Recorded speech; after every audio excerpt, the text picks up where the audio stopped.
because if you're sitting there waiting for motivation to go to the gym or to do that thing that you know very well that you are supposed to do, motivation is fleeting. Motivation, listen, you cannot live your life based on motivation, okay? But what you need is self-discipline. Hi, my name is Naomi and welcome to Beasters Fury. Today I'm going to talk about why self-discipline is very important in every facet of our life, okay? And no, self-discipline is not a personality trait. I think that people usually think that some people are born with the ability to just be disciplined, like, oh my god, you are just such a disciplined person. You don't realize that it's a skill. It's just like any other skill. You just have to make up your mind that you want to be disciplined and you gotta put in the work in order to attain that skill, just like in any other thing, in order for you to be disciplined. And just because you have self-discipline doesn't mean that you're constantly on a grind. Some people are like, oh, I barely sleep, I don't even sleep. And so that's not a flex. Truly being self-disciplined is you finding a balance with achieving self-care, being able to get your rest, and also being able to go after the things that you want to achieve. That's what it's all about. It's all about a balance that any of us can really achieve once we want to. So like I said, if you're waiting for motivation, especially, let me use the gym as an example. Oh, you want a motivation to go to the gym, but do you realize that the main reason why you may even have started a gym, it may change along the line. Maybe you ended a relationship, or maybe you're going through a breakup, right? That's the reason why you started joining the gym, because why? You want to get snatched. You want the person to feel like, look at what they lost, right? And along the line, now you're in the gym. Now that motivation now is very fleeting, because along the line, as you're going to the gym, maybe you're practicing the no contact rule, you're not talking to this person. Eventually, you realize that this relationship is better off left the way it is, right? You're not trying to get the attention back. You truly, honestly could care less what they think about you in that moment in time. Do you realize that now that motivation, being that reason that got you into starting going to the gym, it's no longer valid? So are you going to rely on motivation for you to go to the gym? No, you got to rely on discipline. And discipline is built over time, and it's a constant decision. It's so intentional. Discipline is such an intentional skill to acquire, and even when you acquire, it's not like it sticks and then that's it. You don't have to worry about it anymore. No, you got to perfect it every day. You got to practice it every day. How can you be disciplined? Start small. Set small, realistic goals. It could be, okay, you want to start eating better. You want to get in your best shape, right? Instead of you being like, now I'm going to cut out sodas and I'm going to cut out fast food, I'm going to go to the gym 5 days a week and I'm going to do this, I'm going to do that. How about now I'm going to, let me see. Now I'm going to start the gym, but I'm going to go twice a week. See how small that goal is?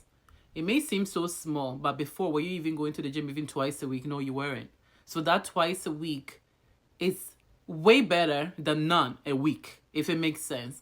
Oh, I'm cut out that soda. Or if it's too hardcore, now go to Diet Coke or Diet Soda, which is not healthy either. But I'm just saying, just set small, realistic goals and go from there. I saw this girl who was doing the stair stepper for 60 minutes, also on TikTok, and she was talking about the fact that people are like, oh my god, I can't believe you can do 60 minutes. And she said, do you think that I started doing 60 minutes?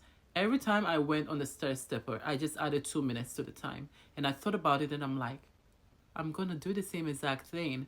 So I can go there today and do 5 minutes. Tomorrow I have to aim for 7 minutes, right? So now I've built the tolerance to 5 minutes. So adding 2 more minutes should not be that much of a strain. The next day, 9 minutes. The next day, 11 minutes. One day I'll be at 60 minutes. You see where I'm going with that? And once you're able to achieve that little goal, reward yourself. Pat yourself on the back because you did that, boo. Yes, you did.